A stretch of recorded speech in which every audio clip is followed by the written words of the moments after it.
Hi, my name is Warren Grzic. I'm standing outside Carlingford Station and I would like to tell you how neither the government nor the opposition is serious about improving or expanding Sydney's public transport system. Carlingford was meant to be part of a new rail line from Parramatta to the North Shore, enabling Western Sydney commuters to go directly to the North Shore without going through the city.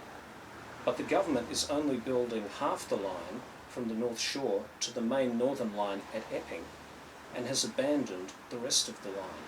So Carlingford and Western Sydney commuters must still travel through the heavily congested city lines. What is being built, however, has been changed for the worse because of a piece of national parkland which is anything but pristine wilderness. For this new rail line, a tunnel is being built under the Lane Cove River. The original plan was to build a bridge over the river, but locals and the opposition protested against a bridge, claiming it would destroy the surrounding national park. Typical not in my backyard or NIMBY politics, and a big lie. Building a bridge would have taken just 2 hectares out of this 400-hectare national park. So much for destroying the park. Without a bridge, it's too costly and dangerous to build a station at the nearby university campus, UTS Ku-ring-gai, an education facility which is only accessible by car or bus and was one of the main reasons why this new rail line was proposed in the first place. Moreover, far from being pristine, this parkland is heavily degraded by 2 major roads cutting through it and carrying many tens of thousands of vehicles every day. Even the pro-wilderness Greens said, build the bridge. But despite being in an area where the government cannot win any seats, the government caved into the opposition and the protesters, abandoned a bridge, built a tunnel, and had to scrap the UTS station. As a result, this new line has 5 kilometres of underground track without stations, which is neither practical nor viable. It will never work properly. NIMBY politics and lies won the day, while commuters and education and Sydney's environment as a whole was sold out. More ominously for commuters, one local MP who backed the anti-bridge protest at Lane Cove River was Barry O'Farrell, the opposition transport spokesman and the alternative transport minister. Do commuters really deserve this man as transport minister when he sold out their interests to protests over a patch of polluted parkland, and so far hasn't released any alternative transport policies that don't involve cars? Of course, it's not just the Lane Cove River.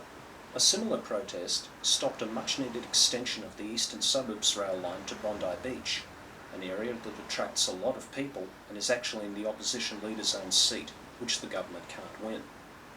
And until somebody has the guts to build a rail line to the car-dependent northern beaches, with a bridge over Middle Harbour, something likely to draw yet another protest, Northern Beaches commuters will stay paralysed in gridlock at the Sped Bridge.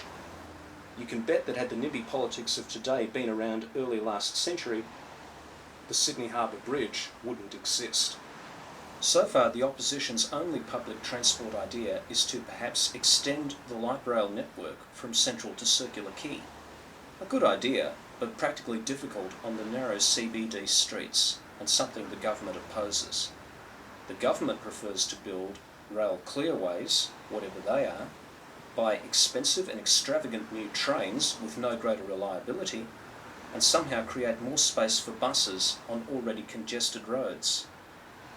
However, both the government and the opposition are quite willing to build more roads, which Sydney doesn't need. Both want to build the M4 East road tunnel coming out around Haberfield. Both want to build a motorway to the southern suburbs, cutting right through the Rockdale and Brighton Le Sands area.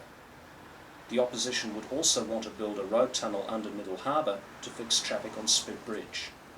And the opposition will throw away perhaps hundreds of millions of taxpayers' dollars by reopening closed streets around the Cross-City Tunnel and breaching the contract with the tunnel operator. Neither side shows it understands that to fix traffic gridlock, you've got to get people out of their cars. The government's failure to fix Sydney's transport issues is well documented. But far from offering any alternatives, the opposition has actually discouraged improving public transport, preferring more roads and more gridlock that goes with them. Why should commuters believe either side? So when it comes to Sydney's public transport, the Premier and the opposition leader are really like Tweedledum and Tweedledee.